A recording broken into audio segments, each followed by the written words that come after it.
Welcome to T-SAT. This is Bhushan Govindula. ఈరోజు మనం ఆధునిక భారతదేశ చరిత్రలో భాగంగా గాంధేయ యుగానికి సంబంధించి రెండవ ఉద్యమం అంటే గాంధీ ఆధ్వర్యంలో జాతీయ స్థాయిలో నిర్వహించబడిన రెండవ ఉద్యమమే శాసన ఉల్లంఘన ఉద్యమము అవుతుంది. మరి ఈ ఉద్యమాన్ని ఏ విధంగా కొనసాగించాడు, ఇలాంటి కారణాల నేపథ్యంలో గాంధీజీ కొనసాగించాల్సి వచ్చింది. ఇక్కడ ఒక విషయాన్ని గమనించాలి. గాంధీజీ తన యొక్క సిద్ధాంతాన్ని మనము సత్యాగ్రహ సిద్ధాంతము అంటున్నాం. అంటే ఈ సత్యాగ్రహ విధానాన్ని గాంధీజీ తన జీవితకాలంలో తీసుకున్న అనేక రకాల పుస్తకాలు వాటి యొక్క సారాంశం ఆధారంగా సృష్టించడం జరుగుతుంది. మరి అలాంటి ఈ సత్యాగ్రహాన్ని కనుక గమనిస్తే మనకు ఏమర్థమవుతుంది? ఇందులో మనకి రెండు పదాలు అనేవి ఉన్నాయనే విషయం క్లారిటీ వస్తుంది. మరి ఆ రెండు పదాలు ఏంటి? ఒకటి గమనిస్తే సత్యము అవుతుంది, రెండోది గమనిస్తే అహింస అవుతుంది. చూడండి, ఈ రెండు పదాల యొక్క కలయికని మనం ఏమంటున్నాం?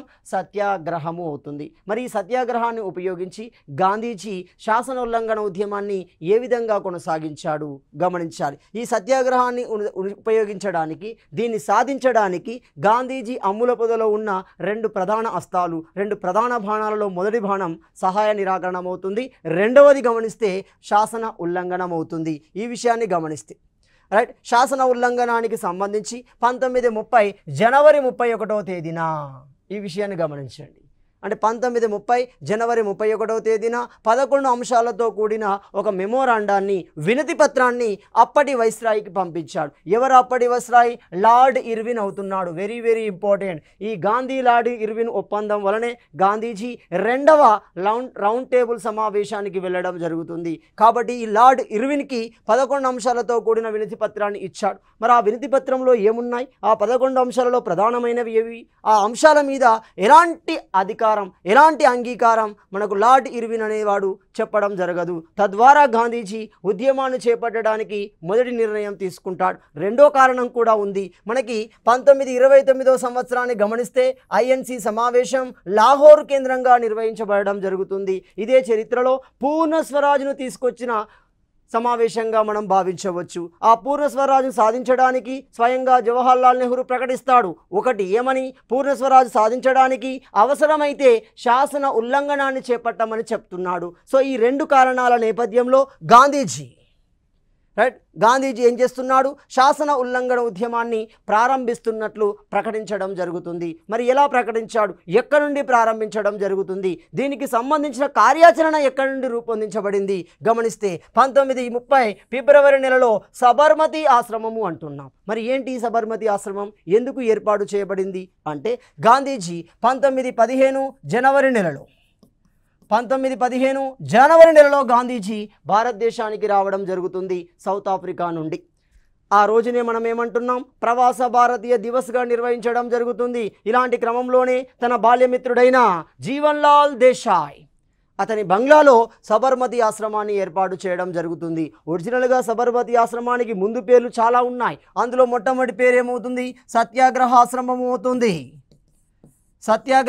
ఆశ్రమం అవుతుంది. రెండో పేరు ఏమవుతుంది? హరిజన ఆశ్రమము అవుతుంది. సో కాలక్రమంలో ఒక ఆశ్రమ సంబంధించిన ఒక సన్యాసి తన భూమిని పూర్తిగా గాంధీజీకి ఇవ్వడం జరుగుతుంది. ఆ భూమి సబర్మతి నది ఒడ్డున ఉంటుంది. సో షిఫ్ట్ అవుతుంది.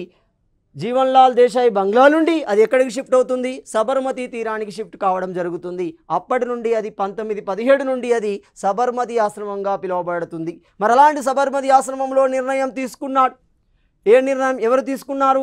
Congress working committee. ఇది చాలా చాలా ఇంపార్టెంట్. నాగపూర్ సమావేశంలోనే 4 అంచెల స్థాయిలో కాంగ్రెస్ వర్కింగ్ కమిటీలు అనేవి ఏర్పడ్డాయి. అంతిమ నిర్ణయం తీసుకునే అత్యున్నత స్థాయిలో ఉండే సంస్థ ఏమవుతుంది? CWC అంటున్నాం. అది సమావేశమై నిర్ణయం తీసుకోవడం జరిగింది. శాసన ఉల్లంఘన తీర్మానాన్ని ఆమోదించడం జరిగింది. పూర్తి బాధ్యతని గాంధీజీకి అప్పజెప్పింది.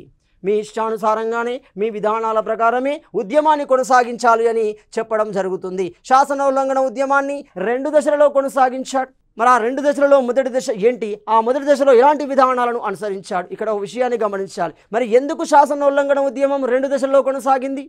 ఒకే దశలో కొనసాగించవలసిన ఉద్యమం రెండు దశల్లో ఎందుకు కొనసాగింది ఆ విషయాన్ని గమనించాలి. గాంధీ ఇర్విన్ ఒప్పందమే దీనికి ప్రధాన కారణం అవుతుంది. ఉద్యమాన్ని కొనసాగిస్తున్న గాంధీజీ ఆ ఉద్యమాన్ని తగ్గించడం కోసం బ్రిటిష్ ప్రభుత్వం ప్రయత్నం చేస్తుంది. బ్రిటిష్ ఒత్తిడి మేరకి లార్డ్ ఇర్విన్ గాంధీతో సంప్రదింపులు జరుపుతాడు. తద్వారా గాంధీ ఇర్విన్ ఒప్పందం అనేది కుదరడం జరుగుతుంది. తద్వారా తాత్కాలికంగా ఉద్యమాన్ని ఆపివేసి లండన్ రెండవ సమావేశానికి వెళ్తాడు. అక్కడ లేవనెత్తిన ప్రశ్నలకు సమాధానం దొరకకపోవడంతో గాంధీజీ లండన్ నుండి భారతదేశానికి తిరిగి వస్తాడు. రెండవ దశలో శాసనోల్లంఘన ఉద్యమాన్ని ప్రారంభించడం జరుగుతుంది. కాబట్టి మొదటి దశలో ఏ విధంగా జరిగింది? ఈ మొదటి దశలో జరిగిన ఉద్యమం కార్యక్రమాన్ని మనం ఏమన్నాం? ఉప్పు సత్యాగ్రహము అంటున్నాం. ఆ పేరులోనే ఉంది చూడండి, శాసనాన్ని ఉల్లంఘించాలి. ఏ శాసనాన్ని ఉల్లంఘించాలి? ఉప్పుపై కలిగిన శాసనాన్ని ఉల్లంఘించాలి. సాధారణంగా ఉప్పు అనేది ప్రకృతి వరప్రసాదంగా సముద్ర తీరాల నుండి తయారు చేయబడేది. అలాంటి వాటిపై పన్ను వేయడం మంచిది కాదు. ఎందుకంటే భారతదేశానికి అత్యధిక తీర ప్రాంతం ఉంది. దాదాపుగా 7,516.6 కిలోమీటర్ల పొడవైన సుదీర్ఘ తీరరేఖ కలిగి ఉంటుంది. దీని మీద అనేక మంది జనాభా, కొన్ని లక్షల జనాభా దీని మీద ఆధారపడి ఉన్నారు. 9 రాష్ట్రాలతో తీరరేఖ ప్రాంతంలో అనేక లక్షల మంది ఉప్పు తయారీపై ఆధారపడి ఉన్నారు. ఈ పన్ను వల్ల చాలామంది ప్రభావితం గురి అవుతున్నారు. కాబట్టి గాంధీజీ నిర్ణయం తీసుకున్నాడు, ఉప్పుపై గల శాసనాన్ని, పన్నుతో కూడిన శాసనాన్ని తొలగించాలి. తద్వారా ప్రజానికాన్ని జాతీయ చైతన్యం, జాతీయ ఉద్యమంలోకి తీసుకొచ్చే ప్రయత్నం చేయడం జరిగింది. అందుకే శాసనోల్లంఘన ఉద్యమంలో మొదటి దశని ఉప్పు సత్యాగ్రహంగా పిలవడం జరుగుతుంది. మరి ఎప్పుడు కొనసాగింది గమనిస్తే 1930 నుండి 31 మధ్య కొనసాగడం జరుగుతుంది. దీని యొక్క ప్రస్థానం, దీని యొక్క పాదయాత్ర సబర్మతి తీరం నుండి ప్రారంభమవుతుంది.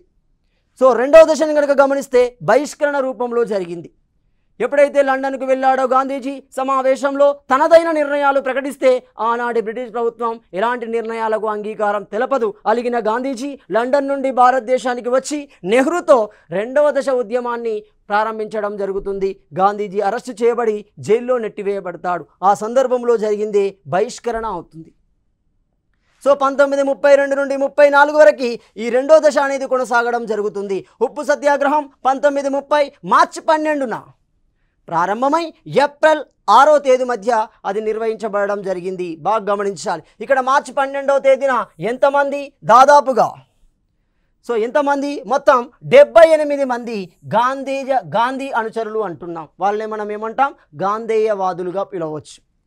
మొత్తం 70 మందితో కూడిన బృందం సబర్మతి ఆశ్రమం నుండి తన పాదయాత్ర ప్రస్థానాన్ని ప్రారంభించడం జరుగుతుంది.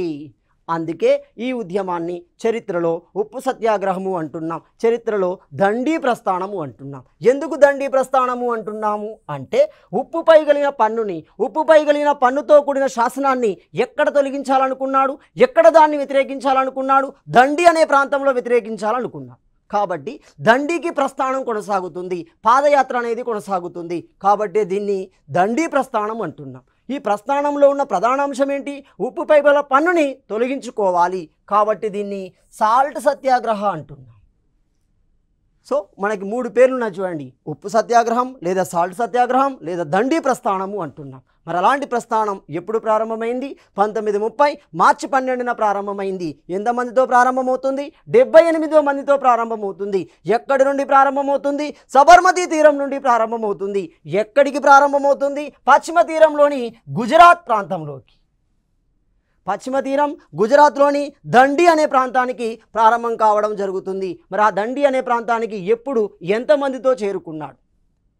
78 మందితో ప్రారంభమైన ప్రస్థానం లక్షల మందితో దండి అనే ప్రాంతానికి వెళ్తున్నాడు. ఏప్రిల్ 5 సాయంత్రం 6 గంటల సమయానికి అక్కడికి చేరడం జరుగుతుంది. సాయంత్రం వేళ కావడంతో ఆ రోజు కాకుండా తెల్లారి ఉదయం అంటే ఏప్రిల్ 6 ఉదయాన అతడు తన చేతితో పిడికలి ఉప్పును తీసుకొచ్చి ఉప్పుపై పన్నును తొలగించండి అని తన ప్రకటనను ప్రకటించడం జరుగుతుంది. అంటే మొత్తం ఎన్ని రోజులు అవుతుంది? మార్చి 12 నుండి ఏప్రిల్ 6 వరకు 24 రోజుల ప్రస్థానం అవుతుంది. ఎన్ని కిలోమీటర్లు నడిచారు? దాదాపు 200 మైళ్ళు. అంటే మనకి దాదాపుగా 375 కిలోమీటర్ల ప్రస్థానం లక్షల మందితో కొనసాగడం జరుగుతుంది. కేవలం పదుల సంఖ్యతో ప్రారంభమైన ప్రస్థానం లక్షల మందికి చేరుకోవడం, ఆనాటి ప్రపంచం మొత్తం గాంధీజీ వైపే చూడడం జరుగుతుంది. ఒక గాంధీజీ, ఒక అనామకుడు దేశ చరిత్రలో లక్షల మందితో కూడిన ప్రస్థానాన్ని కొనసాగించడం, అతని మాట నమ్మి లక్షల మంది జనాభా ఒక పాదయాత్ర రూపంలో వెళ్ళడం ప్రపంచాన్ని మొత్తాన్ని కదిలించడం జరుగుతుంది. మొత్తంగా 24 రోజులు చేరిన ప్రస్థానం ఏ రోజుని ఏప్రిల్ 5 సాయంత్రానికి దండి అనే ప్రాంతానికి చేరడం జరిగింది. ఏప్రిల్ 6వ తేదీ ఉదయాన అతడు తన చేతితో దేశవ్యాప్తంగా ఉప్పు సత్యాగ్రహాలు, ఎప్పుడైతే తన పిడికిలతో ఉప్పును పట్టుకున్నాడో, ఉప్పుపై పన్ను తొలగించాడని ప్రజలకు ఉద్దేశించి ప్రసంగం చేశాడో, ఆ ప్రసంగానికి ముగ్ధులైన అనేక మంది దేశవ్యాప్తంగా ఉప్పు సత్యాగ్రహాలను కొనసాగించారు. మరి ఎక్కడ కొనసాగించారు? మొత్తం తీర ప్రాంతాలలో కనబడుతుంది. అలాంటి తీర ప్రాంతాల యొక్క ప్రస్థానం ఏంటి? అసలు ఇక్కడ ఒక విషయాన్ని గమనించాలి. అసలు గాంధీజీ ఈ శాసన ఉల్లంఘన అనే భావన ఎక్కడి తెచ్చుకున్నాడు? తనకు తానే సృష్టించబడిందా? ఒకరితో ప్రభావితం చేయబడిందా? గమనిస్తే తోరో అనే వ్యక్తి రాసిన గ్రంథం సివిల్ డిస్ఒబీడియన్స్. ఈ సివిల్ డిస్ఒబీడియన్స్ అనే గ్రంథానికి ప్రభావితమైన గాంధీజీ ఈ సత్యాగ్రహాన్ని ప్రారంభించడం జరుగుతుంది. దీని ద్వారా దేశవ్యాప్తంగా కొనసాగిన ఉప్పు సత్యాగ్రహాలు ఏంటి, అవి ఎక్కడ నిర్వహించబడ్డాయి గమనిస్తే, ఒకటి తమిళనాడు కేంద్రంగా నిర్వహించబడడం జరుగుతుంది. ఎక్కడ? తమిళనాడులోని తిరుచునాపల్లి నుండి వేదారణ్యం వరకు సి రాజగోపాలాచారి, ఇతన్నే మనం చరిత్రలో ఏమంటున్నాం? రాజాజీ అంటున్నాం. సో రాజాజీ అంటున్నాం. రాజగోపాలాచారి ఆధ్వర్యంలో తమిళనాడు కేంద్రంగా ఉప్పు సత్యాగ్రహం ఘనంగా నిర్వహించబడడం జరుగుతుంది. అదేవిధంగా కేరళ లేదా మలబార్ తీరంలోకి వెళ్ళింది. మరి మలబార్ తీరంలో ఈ ఉప్పు సత్యాగ్రహాన్ని కొనసాగించిన వ్యక్తి ఎవరు? ఈ పాదయాత్రను కొనసాగించిన వ్యక్తి కేలప్పన్. ఎక్కడి నుండి ఎక్కడి వరకు గమనిస్తే కాలికట్ నుండి పోయన్నూరు వరకు కొనసాగించడం జరిగింది. మూడోది గమనిస్తే సూరత్లోని దర్శన కొఠారిపై. సో దర్శన కొఠారిపై దాడి అనేది జరుగుతుంది. కారణం ఏంటి? అబ్బాస్ త్యాబ్ని అక్కడ నిర్బంధించడం. గాంధీజీ సూచన మేరకి సరోజిని నాయుడు కొంతమంది బలగంతో అబ్బాస్ త్యాబ్ని విడిపించడం కోసం ఈ దర్శన కొఠారి వైపు వెళ్ళడం జరుగుతుంది. ఆ సందర్భంలో దాడి అనేది నిర్వహించబడింది. 4 నెల్లూరు తీర ప్రాంతంలో బెజవాడ గోపాలరెడ్డి, ఓరుగంటు సుబ్బయ్యలు సత్యాగ్రహాన్ని కొనసాగిస్తున్నారు. అంటే ఉప్పు సత్యాగ్రహం యొక్క ఛాయలు ఆంధ్ర ప్రాంతానికి కూడా విస్తరించాయి. ఇటు మలబార్ తీరం, ఇటు తమిళనాడు తీరం, ఇటు మహారాష్ట్ర తీరం, అదేవిధంగా ఆంధ్ర తీరానికి కూడా విస్తరించాయి. అంతేకాకుండా మొదటిసారిగా ఉద్యమం యొక్క ఛాయలు ఈశాన్య రాష్ట్రాలకు కూడా వెళ్ళిపోతున్నాయి. సో ఈశాన్య రాష్ట్రాలలో ముఖ్యంగా నాగాలాండ్ కేంద్రానికి వెళ్ళడం జరుగుతుంది. ఈ సందర్భంలో నాగాలాండ్లో ఉన్న గిరిజన తెగ ఏంటి? మొత్తం 705 గిరిజన తెగలలో వన్ ఆఫ్ ది ట్రైబ్ ఎక్కడున్నారు? నాగాలాండ్ కేంద్రంగా ఉండడం జరిగింది. వాళ్ళనే మనము నాగాలు అంటున్నాం. సో మరి ఇలాంటి నాగాల యొక్క ట్రైబల్స్కి నాయకత్వం వహించింది రాణి గైడిన్ లియు అంటున్నాం. రాజకుటుంబానికి సంబంధించిన రాణి గైడిన్ లియు నాయకత్వం వహించింది. ఉప్పు సత్యాగ్రహాన్ని ప్రజలలో ఆ భావజాలాన్ని పెంపొందించే పాదయాత్రను కొనసాగించడం జరిగింది. అదేవిధంగా మొదటిసారి జాతీయ స్థాయి ఉద్యమం అంతర్జాతీయ ఉద్యమంగా మారిపోయింది. అప్పటి వరకు ఉద్యమం కేవలం భారతీయ భౌగోళిక పరిస్థితుల్లోనే ఉంది. కానీ మొదటిసారి ఈ ఉద్యమం యొక్క ఛాయలు, దీని యొక్క వ్యాప్తి భారతదేశాన్ని దాటి వెళ్ళాయి. ఈ విషయాన్ని గమనించండి. మొత్తం జాతీయోద్యమంలోనే మొట్టమొదటిసారిగా అంతర్జాతీయ ఉద్యమంగా పిలువబడిన మొదటి ఉద్యమం శాసన ఉల్లంఘన ఉద్యమం. కారణం ఏంటి అంటే దీని భావజాలం వాయువ్య ప్రాంతాలకు వెళ్ళడం. వాయువ్య ప్రాంతాలలో అంటే వాయువ్య సరిహద్దులో అంటే పంజాబ్ ఆ ప్రాంతాలు గమనించండి. పంజాబ్, రాజస్థాన్ ప్రాంతాలు గమనిస్తే మనకు క్లారిటీ వస్తుంది. వాటిని మనం వాయువ్య సరిహద్దు ప్రాంతాలుగా పిలుస్తాం. దాన్ని దాటి వెళ్ళిపోయింది అంటే పాకిస్తాన్ బౌండరీలోకి వెళ్ళిపోతుంది. సో అలాంటి ఉద్యమాన్ని కొనసాగించిన వ్యక్తి ఎవరు అంటే ఖాన్ అబ్దుల్ గఫర్ ఖాన్ అంటున్నాం.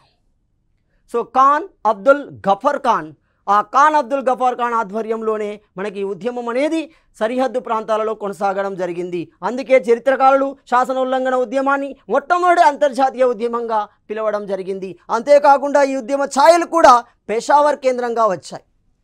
సో పెషావర్, అవధ్, అంకోలా, సిద్దాపూర్ ఇలాంటి ప్రాంతాలలో కూడా ప్రజలు తమకు తాము సత్యాగ్రహాలని కొనసాగించడం జరిగింది. శాసన ఉల్లంఘన ఉద్యమాన్ని నడిపించడానికి నియమించబడిన వ్యక్తులని మనం ఏమన్నాం? డిక్టేటర్స్ అంటున్నాం, మార్గదర్శకులు అంటున్నాం. సో వీరి ఆధ్వర్యంలో ఉద్యమం యొక్క భావజాలం ప్రజానికానికి పంపించబడడం జరిగింది. వీరి కార్యాలయాలను ఏమంటున్నాము? శిబిరాలు అంటున్నాం. శిబిరాలు అనడం జరుగుతుంది. ఇలా ఉద్యమం అనేది పీక్ స్థాయిలోకి వెళ్ళిపోతుంది, ఉచ్చ స్థితిలోకి వెళ్ళిపోవడం జరుగుతుంది. దేశం మొత్తం ఎక్కడ చూసినా ఉప్పు సత్యాగ్రహాలు, ప్రజానికం అందులో పాల్గొనడం జరుగుతుంది. దీన్ని గమనించిన బ్రిటిష్ ప్రభుత్వం దీన్ని ఏ విధంగా అణచివేయాలి, సో అణచివేత చర్యలు అనేవి ప్రారంభించడం జరుగుతుంది. మరి ఈ అణచివేత చర్యలు తీసుకున్న వ్యక్తి ఎవరు, బ్రిటిష్ పాలకుడు ఎవరు, బ్రిటిష్ తరపున ప్రతినిధి ఎవరు గమనిస్తే వైస్రాయి లార్డ్ ఇర్వినే ఉన్నాడు. సో లార్డ్ ఇర్విన్ ఒక నిర్ణయానికి వచ్చాడు, ఉద్యమాన్ని ఆపివేయాలి అంటే ఉద్యమ భావజాలాన్ని వ్యాప్తి చేసే కార్యక్రమాలను ఆపివేయాలి. సో ఉద్యమ భావజాలాన్ని వ్యాప్తి చేసే కార్యక్రమాలు ఏంటి, ఒకటి పత్రికలు అవుతాయి. కాబట్టి పత్రికలపై ఆంక్షలు విధించడం జరిగింది.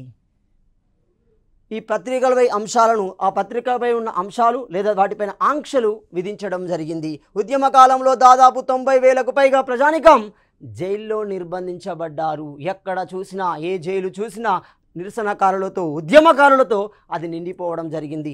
దాదాపు 90,000కు పైగా ప్రజానికం జైల్లో మగ్గిపోయారు. ఈ ఉద్యమ కాలంలో పాల్గొన్న ప్రముఖ మహిళలు ఎవరు, ముఖ్యంగా నెహ్రూ కుటుంబానికి సంబంధించిన విజయలక్ష్మి పండిట్, స్వరూపారాణి, కమలా నెహ్రూ వంటి వ్యక్తులు కూడా ఈ ఉద్యమంలో పాల్గొన్నారు. ఒక సరోజిని నాయుడు కూడా పాల్గొనడం జరుగుతుంది. ఒక మనకి రాణి గైడిన్ లియు కూడా పాల్గొనడం జరుగుతుంది.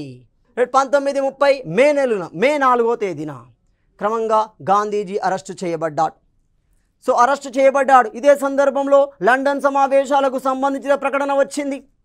లండన్ సమావేశాలు నిర్ణయించే కార్యక్రమం డేట్ ప్రకటించబడుతుంది. కాబట్టి గాంధీజీతో సంప్రదింపులు జరపడానికి ప్రభుత్వం నిర్ణయం తీసుకుంది. లండన్ సమావేశాల ప్రకటన రావడంతో ఉద్యమంలో స్తబ్దత అనేది క్రియేట్ అవుతుంది. సో క్రమంగా ఉద్యమం రెండో దశలకు వెళ్ళింది. మరి ఎందుకు మొదటి దశకి రెండో దశకు మధ్య గ్యాప్ ఏంటి అంటే, రెండవ రౌండ్ టేబుల్ సమావేశాలు గ్యాప్ అవుతాయి. గాంధీ ఇర్విన్ ఒప్పందం అనేది గ్యాప్ క్రియేట్ కావడానికి ప్రధాన కారణమవుతుంది. మరి రెండో దశ ఎప్పుడు కొనసాగింది, ఎక్కడి నుండి కొనసాగింది గమనిస్తే 1932 నుండి 34 మధ్య. సో మొదటి దశ ఏమవుతుంది 1930 నుండి 31 మధ్య అయితే, రెండో దశను కనుక గమనిస్తే 1932 నుండి 34 మధ్య రెండో దశ అనేది కొనసాగడం జరుగుతుంది. మరి దీన్ని ఏమంటున్నాం, సో మొదటి దశను ఏమంటున్నాం, ఉప్పు సత్యాగ్రహ దశ అంటున్నాం. రెండో దశను ఏమంటున్నాం, శాసన ఉల్లంఘన అంతిమ ఘట్టంగా పిలవడం జరుగుతుంది. శాసన ఉల్లంఘన అంతిమ ఘట్టంగా పిలవడం జరుగుతుంది. సో మరి ఈ సందర్భంలో ఏం జరిగింది గమనిస్తే, గాంధీ ఇర్విన్ ఒప్పందం ప్రకారం, గాంధీ ఇర్విన్ ఒప్పందం ప్రకారం మనకు జేకర్, ఎంఆర్ జేకర్ వంటి వ్యక్తులు, శ్రీనివాస శాస్త్రి, ఎంఆర్ జేకర్ వంటి వ్యక్తులు మధ్యవర్తులుగా వ్యవహరించడం జరుగుతుంది. ఎందుకంటే గాంధీ ఇర్విన్కి నేరుగా సంబంధాలు లేవు. ఎందుకంటే గాంధీ ఉద్యమాన్ని కొనసాగిస్తున్నాడు. ఏమవుతుంది, ఇర్విన్ అప్పుడు వైస్రాయిగా ఉన్నాడు, ప్రభుత్వం నుండి ఒత్తిడి ఎదుర్కొంటున్నాడు. కాబట్టి వీరిని ముఖాముఖిగా మాట్లాడుకునే అవకాశం లేదు. కాబట్టి ఈ ఇద్దరి మధ్య మధ్యవర్తుల పాత్ర అనేది కనబడుతుంది. ఆ మధ్యవర్తుల ద్వారా మనకు లార్డ్ ఇర్విన్ మరియు గాంధీజీల ఒప్పందం అనేది జరుగుతుంది. సో ఆ ఒప్పందానికి ఒప్పుకున్న గాంధీజీ ఏం చేస్తున్నాడు, రెండవ రౌండ్ టేబుల్ సమావేశానికి వెళ్తున్నాడు. మరి ఇతని చేత ఏమవుతుంది, రెండవ రౌండ్ టేబుల్ సమావేశానికి వెళ్తున్నాడు. మరి ఎవరి చేత వెళ్తున్నాడు గమనిస్తే, గాంధీజీ, సరోజిని నాయుడు, మహదేవ్ దేశాయ్ ఇలాంటి వ్యక్తుల సమూహం కాంగ్రెస్ తరపున రెండో రౌండ్ టేబుల్ సమావేశానికి వెళ్ళడానికి నిర్ణయం తీసుకోవడం జరుగుతుంది. రెండో రౌండ్ టేబుల్ సమావేశంలో గాంధీజీ అనేక ప్రశ్నలు లేవనెత్తుతున్నాడు, అనేక అంశాలను లేవనెత్తడం జరుగుతుంది, అనేక రకాల అధికారాలను లేవనెత్తడం జరుగుతుంది. కానీ బ్రిటన్ ప్రభుత్వం ఒప్పుకోదు. ఇలాంటి సందర్భంలోనే అంబేద్కర్ తనదైన వర్గాల అభివృద్ధి కోసం ప్రశ్నల వర్షాన్ని కురిపిస్తున్నాడు. అది గాంధీజీని విభేదిస్తుంది. కాబట్టి ఇదే సందర్భంలో బాగా గమనించండి, ఈ విషయాన్ని పసిగట్టిన రామ్సే మ్యాక్ డొనాల్డ్ గాంధీ నిర్ణయాన్ని కాదంటూ అంబేద్కర్కు మద్దతు ఇచ్చే ప్రయత్నం చేయడం జరుగుతుంది. ఈ విషయంతో కలత చెందిన గాంధీజీ లండన్ సమావేశాల నుండి బయటికి వస్తాడు, నేరుగా భారతదేశానికి రావడం జరుగుతుంది. ఇలాంటి క్రమంలోనే రెండవ దశ పునర్నిర్మాణం అనేది ప్రారంభమవుతుంది. సో ఈ రెండవ దశ పునర్నిర్మాణం ఏ విధంగా జరిగింది, ఈ రెండవ దశ పునర్నిర్మాణంలో కార్యక్రమాలు ఏ విధంగా కొనసాగాయి, నిర్ణయం ప్రకారం గాంధీజీ నెహ్రూతో చర్చలు జరిపాడు. నెహ్రూ సహాయంతో రెండవ దశ శాసనోల్లంఘన ఉద్యమాన్ని నిర్వహించడానికి నిర్ణయం తీసుకోబడడం జరిగింది. అలాంటి రెండవ దశ 1932 నుండి 34 మధ్య కొనసాగడం జరిగింది. సో ఈ విషయాన్ని పసిగట్టింది బ్రిటిష్ ప్రభుత్వం. అక్కడ బిఆర్ అంబేద్కర్తోని మద్దతు తీసుకుంది. అతనికి అనుకూలమైన నిర్ణయాలు తీసుకునే క్రమం జరుగుతుంది. ఎలాంటి అనుకూలమైన నిర్ణయాలు తీసుకున్నారు? స్వయంగా రామ్సే మెక్డొనాల్డ్ బిఆర్ అంబేద్కర్ లేవనెత్తిన ప్రశ్నలకి సమాధానంగా రామ్సే మెక్డొనాల్డ్ డొనాల్డ్ అవార్డుని కమ్యూనల్ అవార్డుని ప్రకటించడం జరుగుతుంది. కమ్యూనల్ అంటే ఏంటి? ఇక్కడ విషయం గమనించాలి. మరి కమ్యూనల్ అంటే ఏంటి? సో కమ్యూనల్ అంటే ఏమవుతుంది? కమ్యూనల్ ఏంటి? కమ్యూనల్ అంటే మత ప్రాతిపదికన అని అర్థం. ఈ విషయాన్ని బాగా గమనించండి. మీకు 1909 సంవత్సరం దాన్ని ఏమంటాము? మింటో మార్లే అంటాం. మింటో మార్లే అంటున్నాం. సో ఈ మింటో మార్లే సంస్కరణలో మొట్టమొదటిసారిగా మత నియోజక వర్గాల ప్రతిపాదన అనేది వస్తుంది. Communal electorate. లార్డ్ మింటోనే మనం ఏమంటున్నాం? భారత కమ్యూనల్ అవార్డు యొక్క పితామహుడుగా పిలవడం జరుగుతుంది. సో మరి అలాంటి ప్రస్థానం ఇక్కడ కమ్యూనల్ అవార్డు రూపంలో ప్రకటించబడింది. Ramsay McDonald ప్రకటిస్తున్నాడు. దీని ద్వారా దళిత వర్గాలకు దాదాపుగా 71 స్థానాలు కేటాయించబడతాయి అనే ప్రకటన కమ్యూనల్ అవార్డు రూపంలో వస్తుంది. గాంధీజీ ఈ విషయాన్ని గమనిస్తున్నాడు. బాగా గమనించండి. గాంధీజీ భారతదేశంలో ఉన్నాడు. ఏమవుతుంది? బిఆర్ అంబేద్కర్ లండన్లో ఉన్నాడు. ప్రభుత్వంతో సంప్రదింపులు జరుపుతున్నాడు. క్రమంగా ఒక కమ్యూనల్ అవార్డు అనేది సాధించడం జరుగుతుంది. దళిత వర్గాల అభివృద్ధికి తనదైన ఒక సహాయాన్ని అందించడం జరిగింది. మరి ఇలాంటి క్రమంలోనే రెండవ దశను నిర్మించడానికి నిర్ణయం తీసుకున్నాడు. గాంధీజీ అరెస్టు చేయబడి పూనాలోని ఎరవాడ జైలులోకి వెళ్ళడం జరుగుతుంది. Very very important. మరి ఏ సందర్భంలో గాంధీజీ ఎరవాడ జైలులో నిర్బంధించబడ్డాడు అంటే శాసన ఉల్లంఘన ఉద్యమ సందర్భంలో గాంధీజీ ఎరవాడ జైలులోకి నిర్బంధించబడడం జరుగుతుంది. 1934లో పూనాలో జరిగిన కాంగ్రెస్ సమావేశం ఒక తీర్మానం ప్రకారం ఏమవుతుంది? ఉద్యమాన్ని నిలిపివేయడం జరుగుతుంది. సో మనకు 1934 నాటికి శాసన ఉల్లంఘన ఉద్యమం అనేది నిలిపివేయబడుతుంది. ఇక్కడ విషయాన్ని గమనించాలి. రెండవ దశ సందర్భంలో గాంధీజీ అరెస్టు చేయబడుతున్నాడు. పూనాలోని ఎరవాడ జైలులో ఉంటున్నాడు. అసలు ట్విస్ట్ ఇక్కడే జరుగుతుంది చూడండి. ఎరవాడ జైలు. సో ఏ ట్విస్ట్ జరుగుతుంది ఎరవాడ జైల్లో గమనిస్తే, ఎరవాడ జైలు కేంద్రంగా గాంధీజీ ఆమరణ నిరాహార అంటాం. ఆమరణ నిరాహార దీక్షను చేపట్టడం జరుగుతుంది. ఎందుకు చేపట్టాడు? కమ్యూనల్ అవార్డును వ్యతిరేకిస్తూ.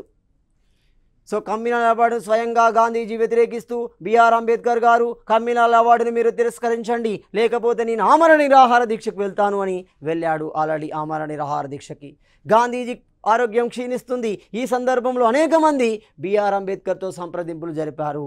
గాంధీజీ ఆమరణ నిరాహార దీక్ష వీడటం లేదు. ఒకవేళ మీరు ఇలా మొండి పట్టుపడితే గాంధీజీ మరణించే అవకాశం ఉంటుంది. స్వయంగా మీరు వెళ్ళి గాంధీజీతో సంప్రదింపులు చేయండి అన్నాడు. స్వయంగా బిఆర్ అంబేద్కర్ ఎరవాడ జైలులో ఉన్న గాంధీజీతో సంప్రదింపులు చేపట్టడం జరిగింది. దాన్నే మనం చరిత్రలో ఏమంటున్నాము? గాంధీ